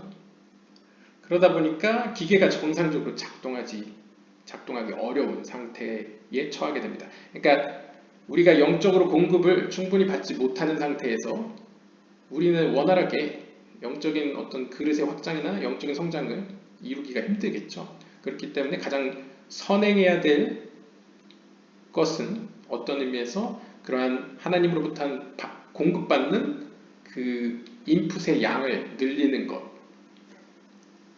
늘리는 방법이 여러 가지가 있겠죠. 하나님과 그런 어떤 성경 연구의 시간을 늘린다거나 뭐 아니면 기도의 시간을 늘린다거나 뭐 여러 가지 있겠죠. 뭐 그런 걸 통해서 이렇게 들어오는 인풋의 양을 늘려야 된다라는 이야기를 또 이 게이트 3부터 5까지 한다고 하고요. The rest of part 1, 나머지 이 파트 1의 나머지 부분들은 deals mostly with detailing the mitzvot. 그러한 613개 어떤 계명들에 대한 구체적인 어떤 이야기들을 하였습니다. 그래서 저는 skipping forward near the end of part 1. 그래서 저는 여기서 파트 1을 마치 대부분 짧게 스킵해 나갈 예정입니다. 라고 이야기를 하면서 이제 파트 1 마지막 부분인 게이트 6를 다음 시간에 보면서 결국 여기서 파트 1은 마치게 됩니다. 그리고 이제 파트 2로 옮겨가게 되겠죠. 네, 이렇게 파트 1 게이트 2에서 이야기한 것은 그만큼 우리의 몸이 오늘날 현대인들이 이제 몸을 관리하기 위해서 굉장히 노력을 하죠. 그래서 요가도 하고 헬스장도 다니고 혹은 피트니스 클럽도 다니고 뭐 열심히 합니다. 그런데 우리의 어떤 육적인 몸만 어떤 돌봐야 될 게 아니고 이제 육적인 몸과 연결되어 있는 어떤 영적인 몸도 돌봐야 된다. 굉장히 중요하다라고 이야기를 하는데요. 이 영적인 몸은 그 어느 위치에 있느냐에 따라서 뭐 당연하겠지만 빛에 노출되면 노출될수록 더 거룩하겠죠. 반면에 어둠에 노출될수록 혹은 빛으로 멀리 있을수록 어둠에 물들기 쉽게 됩니다. 그것은 마치 우리가 뭐 유튜브를 보거나 뭐 컴퓨터를 하거나 어떤 안 좋은 습관을 배게 되면 습관을 없애기가 힘들고 또 반대로 뭐 매일 아침 뭐 산책한다거나 뭐 좋은 습관을 들면 또 좋은 습관대로 계속 무의식적으로 인식이 되죠. 몸이 반응을 하죠. 몸이 받아들이고 그런 것처럼 몸은 어떤 기독교적으로는 개신교적으로는 성화의 과정에서 혹은 동방정교의식으로 표현하면 신화의 과정에서 굉장히 중요한 위치에 있다라고 하면서 두 가지 케이스를 보여줬습니다. 하나는 악한 성향에 물들게 되면 어떻게 되느냐, 악한 중동에게 지게 되면, 악한 중동에게 물들면 어떤 모습이 보이느냐 해서 이 땅이 땅불 바람 물로 형성되어 있듯이 불의 속성으로부터는 오만함과 분노, 바람의 속성으로는 헛된 말, 즉 뭐 거짓말과 남을 속이고 헐뜯는 것, 그 다음에 물의 속성으로는 어떤 물질적인 것을 갈망하는 사치와 향락을 의미했고요. 마지막 흙의 속성은 이유 없는 깊은 슬픔을 의미했습니다. 그래서 그 슬픔은 결국 나태함과 게으름을 만들어내고 말죠. 그리고 그 슬픔은 어디서 비롯되냐면 자신을 둘러싸고 있는 어떤 어려운 환경과 또한 회의적인 어떤 가치관 등이 여러 가지로 복합적으로 그 사람을 하여금 이제 슬프게 만드는데요. 이건 역시 결국 어둠에 가까운 쪽에 이제 영적으로 위치해 있기 때문이라고 표현하고 반대로 빛에 가까이 있을수록 하나님의 영향을 많이 받을수록 하나님의 품성을 닮아갈수록 반대의 모습을 보여지게 되는데요. 불의 속성에서는 오만함과 분노로부터 멀리 떨어져 이제 하나님 앞에 겸손함이 나타나게 되고요. 그 다음에 헛된 말에 반대되는 침묵을 지키게 됩니다. 그래서 꼭 필요한 말만 하게 되는 것이죠. 그리고 바람의 속성이 그 이야기의 침묵과 관련됐고요. 그 다음에 물의 속성에서는 이유 없이 어떤 물질적인 욕망에 휩쓸려서 사치와 향락을 부리지 않고 스스로를 절제할 수 있게 되면서 필요한 것 외에 어떤 필요 없는 것에 대해서 이렇게 욕심을 차리지 않게 됩니다. 그리고 마지막으로 흙의 속성에서는 슬픔에 반대되는 항상 기뻐하는 자신의 상황에 만족하고 하나님께 감사할 수 있는 그런 성향을 보이게 됩니다. 그러면 그러한 성향을 어떻게 얻을 수 있느냐? 가장 여기서 힌트를 주는 것은 팁을 주는 것은 먼저 말쿠트의 속성에 대응되는 흙의 속성, 즉 슬픔을 먼저 견뎌내는 것인데요. 이 슬픔의 문제를 먼저 해결하면 나머지는 이제 상대적으로 좀 더 가볍다라고 표현을 합니다. 그때 이제 먼저 할 수 있는 건 자신의 집을 청소하는 거죠. 그래서 영적인 의미에서의 자기 몸에 있는 어떤 안 좋은 습관이나 그것을 이제 악한 영이라고 표현했습니다. 그래서 악한 충동이 차지하는 어떤 비중을 줄여 나가고 쫓아냄으로써 그 자리에 대신 어떤 하나님의 영 혹은 하나님의 어떤 품성을 자리 잡게 함으로써 점점 이제 거룩한 쪽으로 이제 변화되어 가는 것이고요. 또한 현자들이 주는 팁으로는 자신의 하루의 삶 속에서 제1순위, 하루의 어떤 1순위를 하나님의 말씀 연구와 어떤 그런 쪽에 투자를 하여라. 그리고 자신의 어떤 먹고 살기 위해서 하는 일은 약간 두 번째로 두어라. 라는 이야기도 하였습니다.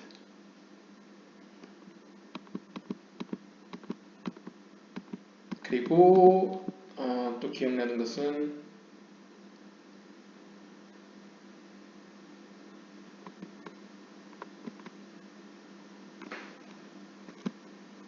그리고 이제 그럼 도대체 악이 무엇이냐 했을 때 흔히 철학자들이나 일반 사람들이 이야기하는 악과 현자들이 이야기하는 악이 좀 다르다는 것도 간접적으로 이야기를 했는데요. 이제 메인 주제는 아니지만 이제 여기서 드러났죠.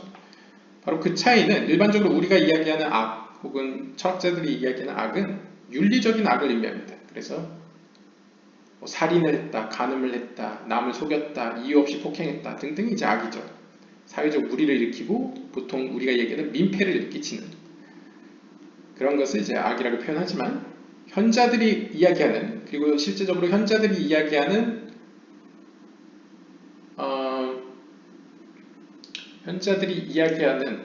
그러니까 여기선 복합적으로 있었습니다. 이제 현자들 내에서도 카발라적인 관점과 카발라 학자들이 관심을 두는 것은 그러니까 성화 혹은 신화를 이뤄낸 어떤 완전한 평화를 어떻게 얻은 하시드를 표현했었고요.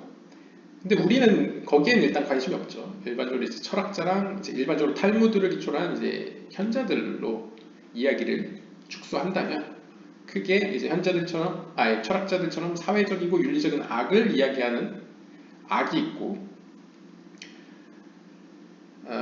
유대교의 현자들이나 아니면 어떻게 보면 카발라 학자들까지 포함해서 그들이 이야기하는 악의 개념은 결국 하나님을 기점으로 하는 하나님의 의지를 기준으로 하는 선악의 개념입니다. 네, 그렇기 때문에 조금 다르다라고 볼 수 있겠습니다. 그러면 악이 굉장히 모호하죠. 근데 이제 악을 좀 더 그나마 명확하게 이야기를 한다면 좀 더 보통 창조주의 가장 기초가 되는 의지는 자신과 다른 존재, 즉 우리죠. 우리를 만들어내서 소통하는 것, 관계를 맺는 것, 그러니까 대화하는 것을 목표로 창조를 시작하였습니다. 그게 이제 카발라에게는 창조의 어떻게 시작입니다. 하나님이 처음에 어떻게 보면 자신 혼자 있지 않습니까? 그러니까 자신과 전혀 다른 존재이지만 그 존재와 더불어서 자신이 만들 피조 세계를 함께 누릴 수 있는 어떤 인격적인 존재를 원했던 거죠. 그래서 창조를 어떻게 보면 자기 자신의 기쁨을 위해서 시작했다고 봐도 무방합니다. 약간 타의적이라기보다는 약간 자기 자신을 위해서긴 한데 그렇다고 악하다고 볼 수는 없는 약간 상대적으로 이제 고대 중동 시대의 신들은 자기 자신들이 일하기 싫어서 뭐 사람을 만들다거나 뭐 심심해서 만든다거나 뭐 여러 가지가 있죠. 근데 이제 유대교 카발라에서 유대교나 기독교에서 하나님이 인간을 창조하는 이유는 자신과 다른 존재, 그것도 인격적인 존재로서 피조물이지만 대화를 나눌 수 있는 약간 약간 대등한 존재로서 창조를 시작했습니다. 그것이 이제 일종의 동기가 된 거죠. 그렇기 때문에 큰 틀에서 인간이 제1순위로서 영적인 상승, 왜냐면 영적인 상승을 해야 하나님에 대해 더 잘 알고 하나님과 대화가 가능하겠죠. 그리고 하나님과 더 가까워지고 그래서 어떻게 보면 인간이 영적으로 상승하는데 노력하지 않는 것은 어떤 의미에서 하나님이 싫어하는 것이라고 볼 수 있겠죠. 혹은 반대로 어떤 다른 사람들이 하나님께 가까이 가려는 어떤 것을 방해하는 행동, 뭐 자신이 아는 지식으로나 뭐 자신이 알고 있던 경험에 비춰서 남들이 영적으로 상승하는 것을 막으려는 방해하는 공작, 방해 행동, 뭐 이런 것도 어떤 의미에서는 큰 의미에서는 하나님이 원하지 않는 거라고 할 수 있겠죠. 그런 것들을 악이라고 볼 수 있겠습니다. 그냥 큰 개념에서는. 그래서 좀 악의 개념이 약간 윤리, 도덕 쪽이랑은 약간 다르다. 라는 것도 살펴볼 수 있었습니다. 네, 오늘은 여기까지 살펴보도록 하겠고요. 다음 시간에 다른 주제로 뵙도록 하겠습니다. 감사합니다.